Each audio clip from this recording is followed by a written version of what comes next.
Hey everybody, I'm Jeanette, a self-professed true crime nerd, and welcome to the Law and Murder Podcast, where we're going to be talking about true crime and exonerations. You ready? Let's get started.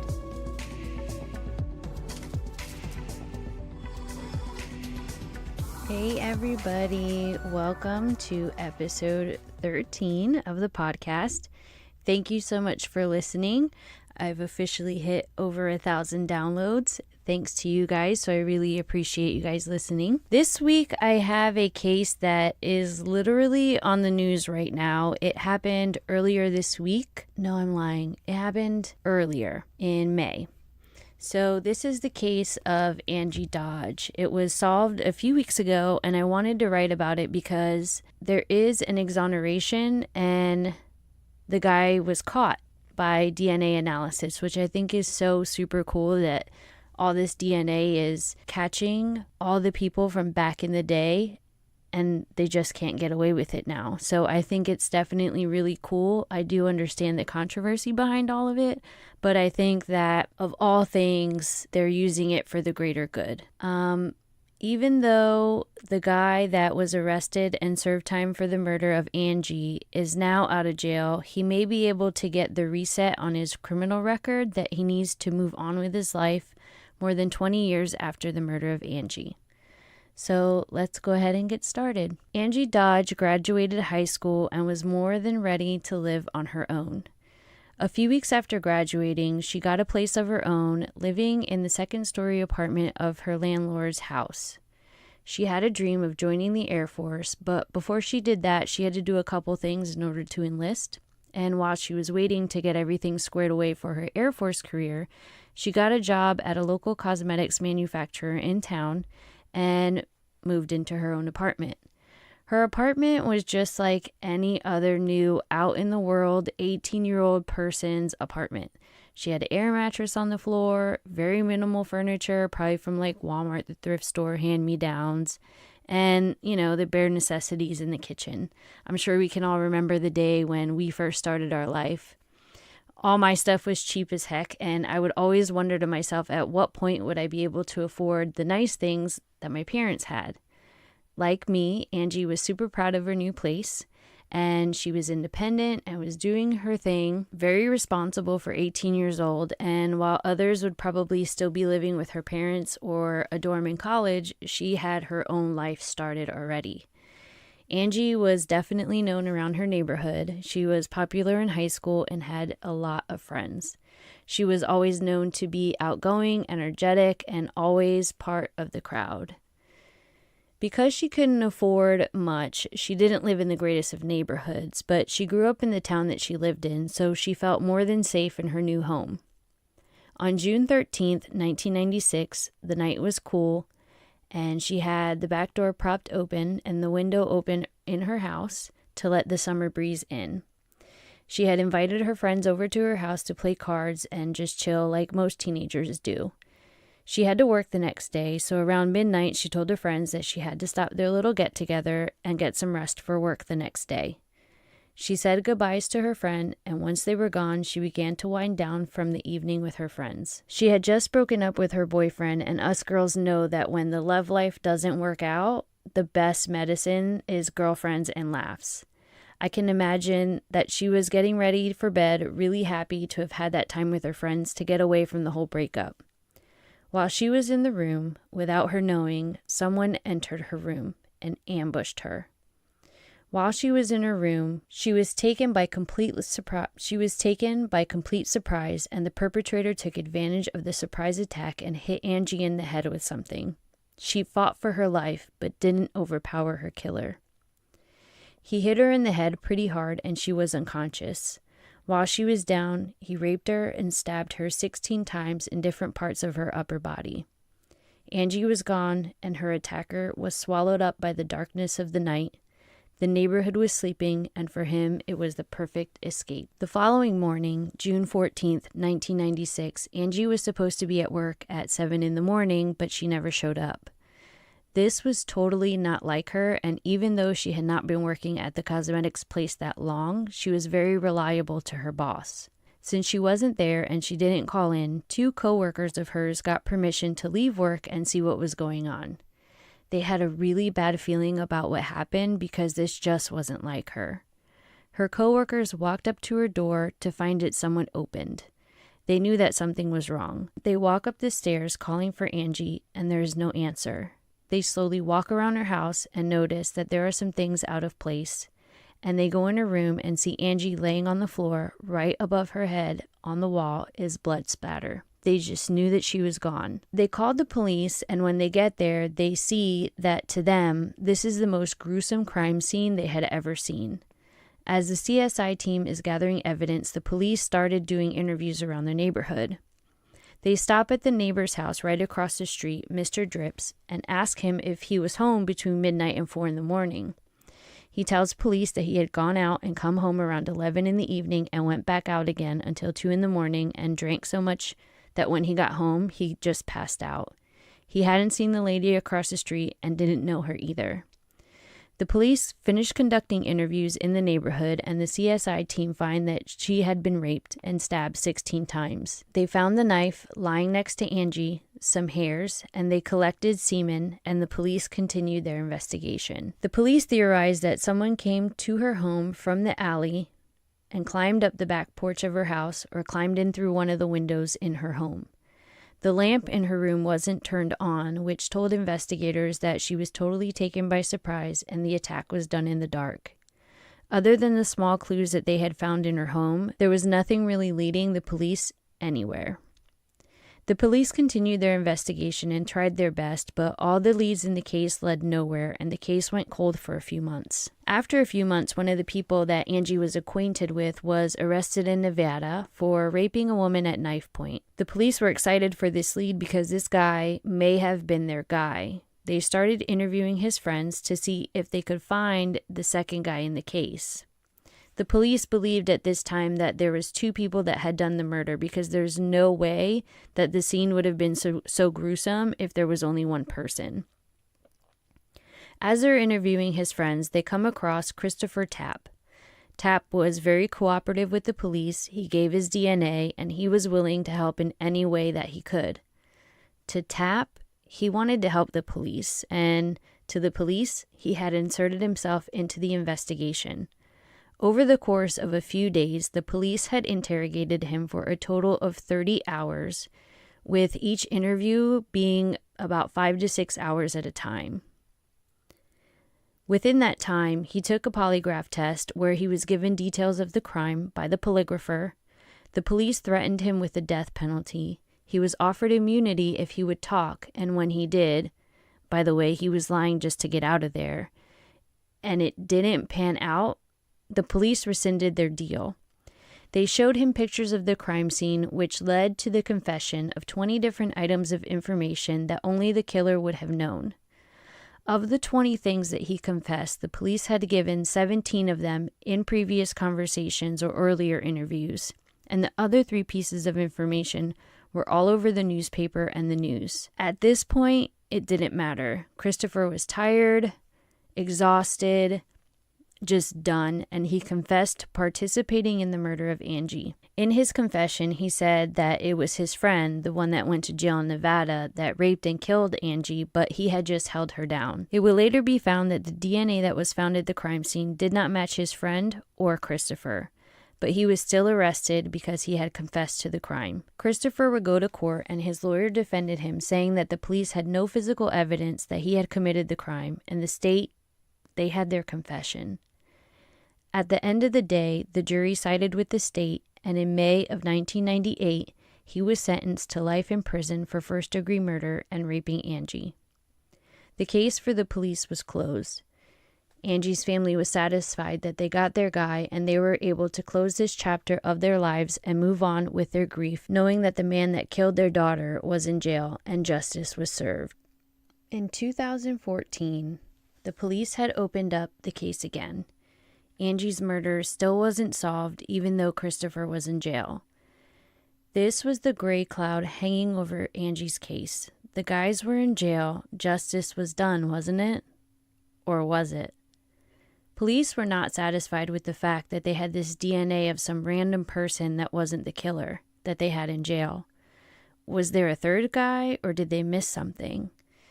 DNA had been up and coming, and in 2014, the police had worked with this company called Parabon, and they had them test the DNA to see if they could get the guy, but there were no leads in the police database, and Parabon found that the DNA stemmed from a family tree in Louisiana, but nothing more came of it. Again, the case lay dormant until 2017. In 2017, the police went back to Parabon and asked if they could run the DNA again. This time, they had this technology where they could pull the DNA and come up with a sketch of what the person may have or does look like at the time. In 2017, when they had gotten the sketch, they posted it everywhere. It's on my Instagram if you want to see it. This didn't do anything either, but for the police, it gave them something to be hopeful about. In 2018, they were running out of sample. They had this degraded sample, but Parabon tried with the degraded sample that they had to do some genealogy. This sample provided 6 leads to the genetic scientists. When they dug deeper into the family lines of the 6 people, it appeared that the family lines were too far from the DNA sample, so they scratched all 6 suspects. The scientist that was looking for the DNA evidence had an idea that maybe the genealogy was so far out on one of the people because he was in another genetic tree. Meanwhile, Christopher was fighting for his innocence. Christopher's attorney and the Innocence Project of Idaho worked together to get Tapp out of jail. They had the confession tapes as evidence that he was coerced to confess to the murder of Angie. There is also this organization called Judges for Justice, and they also found that the police did not do their job when it came to Christopher and his confession. They found that the polygrapher wasn't right, and the biggest fact was that there was not a shred of DNA evidence that linked Christopher to the crime. With all this information that totally worked in the favor of Christopher, his lawyers went to the state and showed them what they had. The state had cut Christopher a deal. The rape charge would be vacated because of the lack of evidence, and that the murder would still stick, but the judge would have the 20 years that he has served as time served, and he would get out. Christopher really just wanted to get out of jail because he wasn't eligible for parole for another 10 years. So he took the deal because he had no idea when he was going to get out of there or if he ever was going to get out of jail. And to him, his life on the outside world was way better than staying in jail. So in 2017, when the judge came down and agreed to the sentence and Christopher also agreed to the deal, he was released from prison. Back at the lab, upon further investigation, the geneticist found that the wife of one of the men in the genetic tree from the first time around had gotten divorced from him, married another man, and had a baby. Her new husband may have adopted her son, and he took on her new husband's name, and this guy fell out from under that genetic tree, the old one, to the new one. I just need to remind you guys here that I'm prefacing this with complete ignorance. This is a new science that is out there, so I'm putting all this stuff in my terms and not the real ones. So take the words and all the things that I'm saying with a grain of salt because they're not really the technical words. I'm not really getting into how this geneticist traced one from the other. I'm just kind of putting it out there in layman's term. So she found somebody from one genetic tree that was linked to another by marriage. That woman had a baby, and since the baby had a different last name, that baby was attached to the genetic tree with her husband in the whole DNA world. I hope that helps. Anyway, the geneticist looks at the woman's family tree and finds that they're all under this last name called Drips.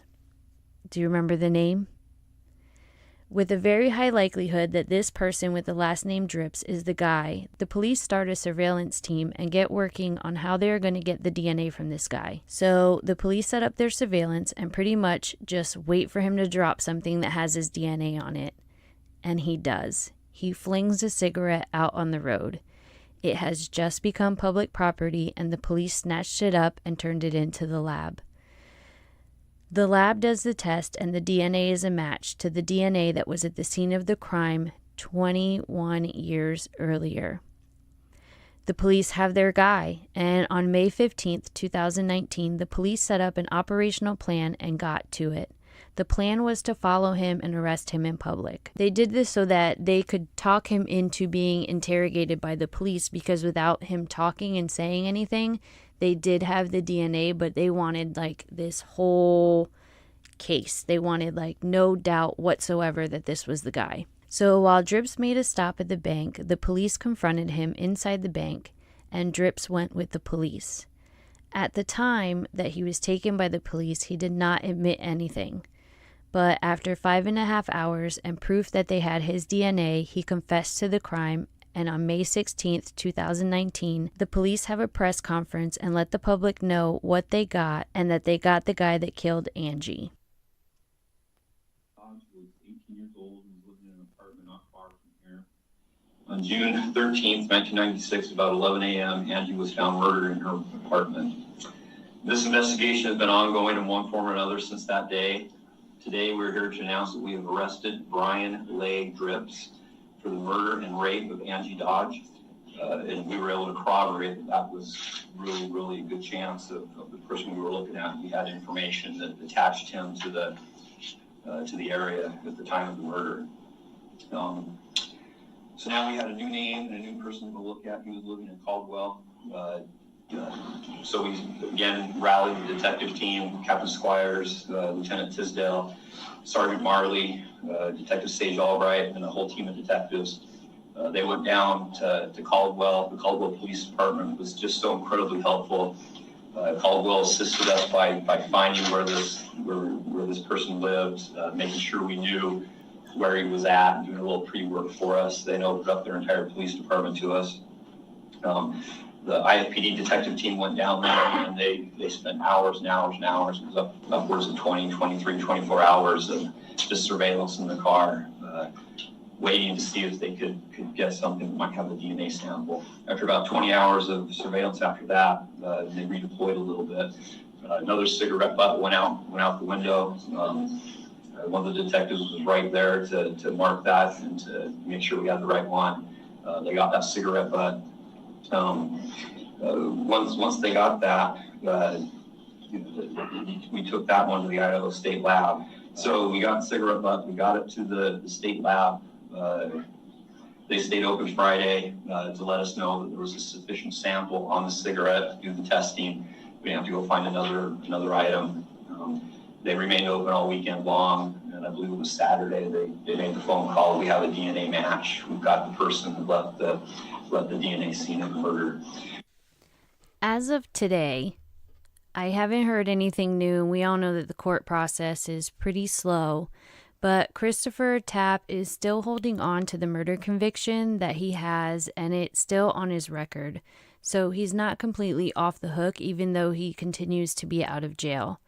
The investigation is still ongoing, even the fact that they got this guy less than a month ago. When more comes up on the case, I'll make sure to do a short update and post it on the same day that I figure something out or I find it in the news.